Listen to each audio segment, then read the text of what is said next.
জ্যোতিষশাস্ত্রে মাঙ্গলিক বলে একটা কথা আছে। অনেকেই শুনেছেন মাঙ্গলিক এই শব্দটা। যারা অবশ্যই অ্যাস্ট্রোলজিতে ইন্টারেস্টেড তারা শুনেছেন মাঙ্গলিক বলে শব্দটা। এখন আজ জেনে নেব মাঙ্গলিক আসলে কি, কখন বলা হবে যে সেই জাতক মাঙ্গলিক, জাতক বা জাতিকা মাঙ্গলিক কখন বলা হবে, এবং এর ফলাফল কি, এবং এর মাঙ্গলিক থেকে রক্ষা পাওয়ার উপায়ই বা কি।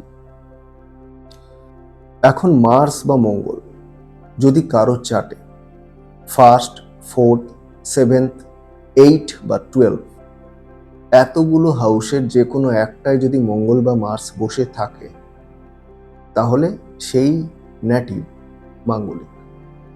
এখন মাঙ্গলিক হলে এর ফলাফল কি? মাঙ্গলিক হলে প্রথমে হচ্ছে ম্যারেজে ডিলে হয়, এবং যদি ম্যারেজ হয়ও ডিলে তো হবে, এবং যখন বিবাহ হবে, দেরিতেও যখন বিবাহ হবে, বিয়ের পর কিন্তু অবশ্যই প্রবলেম আসবে, দারুণভাবে বিয়ের পর প্রবলেম হবে, অর্থাৎ ম্যারিটাল প্রবলেমস কিন্তু থাকবে। বিয়ের পর শান্তি থাকবে না, ইভেন সেপারেশনও হয়ে যায়। আর কি কি প্রবলেম দেয় মাঙ্গলিক? মাঙ্গলিকে যদি ফার্স্ট হাউসে মঙ্গল থাকে, তাহলে মাথায় চোট পাওয়ার ব্যাপার থাকে, মাথা, কপাল, এই সমস্ত জায়গায় চোট পাওয়ার ব্যাপার থাকে। 7th হাউসেও কিন্তু সেম রেজাল্ট দেয়, ম্যারিটাল ডিসপিউট থাকে, ম্যারিটাল প্রবলেমস থাকে, এবং মাথায় চোট লাগার একটা সম্ভাবনা থাকে। এবং মাঙ্গলিক থাকা ব্যক্তিরাও কিন্তু ভীষণভাবে রাগী হয়, অ্যাক্সিডেন্টেরও ভয় থাকে যদি মাঙ্গলিক হয় নেটিভ। বিশেষ করে যদি 1st হাউস বা 8 হাউস, এই দুটো জায়গায় যদি মার্স থাকে, মানে মাঙ্গলিক 1st হাউস বা 8 হাউসের কারণে যদি হয়েছে, তাহলে কিন্তু অ্যাক্সিডেন্টেরও ভয় থাকে। এখন এই মাঙ্গলিক, এই যে দোষ, জ্যোতিষশাস্ত্রে যে মাঙ্গলিক এই দোষ থেকে বাঁচার উপায় কি? খুব সহজ বেশ কিছু উপায় আছে, যেখানে মাঙ্গলিক হওয়ার জন্য যে ইফেক্টস গুলো রয়েছে, সেগুলো কিন্তু, যে কনসিকুয়েন্সেস গুলো নেটিভকে ভোগ করতে হবে, সেগুলো কিন্তু অনেকটা কমানো যায়, রিডিউস করা যায়। কি? প্রথমে হচ্ছে মঙ্গলবার কিন্তু হনুমান পুজো করলে, লর্ড হনুমানের যদি পুজো করা হয় মঙ্গলবার, সেটা ভালো। মঙ্গলের বীজমন্ত্র পাঠ করা ভালো, গায়ত্রী মন্ত্র বা হনুমান চল্লিশা যে কোনো একটা পাঠ করা খুবই ভালো, বিশেষ করে হনুমান চল্লিশা পাঠ করা খুবই ভালো। আর কি, অনেক সময় রেড কোরালও আমরা করতে বলি, জাতককে, নেটিভকে রেড কোরাল করলেও কিন্তু অনেক লাভ পায়।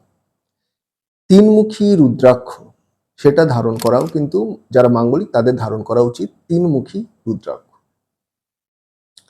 আর মঙ্গলবার নিরামিষ খাওয়া, নিরামিষ আহার, মঙ্গলের বীজমন্ত্র, লর্ড হনুমানের পুজো, এগুলো করলেও কিন্তু দারুণভাবে যে ব্যাড ইফেক্ট অফ মাঙ্গলিক দোষ, সেটাও কিন্তু অনেকটা কমে যায়। আরও একটা ভালো উপায় রয়েছে, নিম গাছকে কিন্তু প্ল্যান্ট করতে হবে। নিম গাছ যদি পোতা হয়, একটা ছোট্ট নিম গাছের চারা যদি পোতা হয়, সেটাকে যদি যত্ন করা হয়, তাতেও কিন্তু মাঙ্গলিক যে দোষ সেটা কমে যায়। তাহলে এতগুলো উপায় রয়েছে, এগুলো করলেই মাঙ্গলিক দোষ অনেকটা কমে যায়।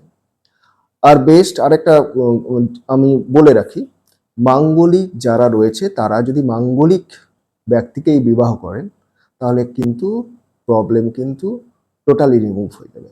তাই মাঙ্গলিক যারা রয়েছেন তারা মাঙ্গলিক ব্যক্তিকেই বিবাহ করা কিন্তু বেস্ট। তাছাড়াও এই যদি যে নানা রকম যে আমি রেমেডিগুলো বললাম বা নানা রকম উপায় বললাম, এই উপায়গুলো করলেও কিন্তু মাঙ্গলিকের যে ব্যাড ইফেক্ট সেগুলো কিন্তু অনেকটা কমে যাবে।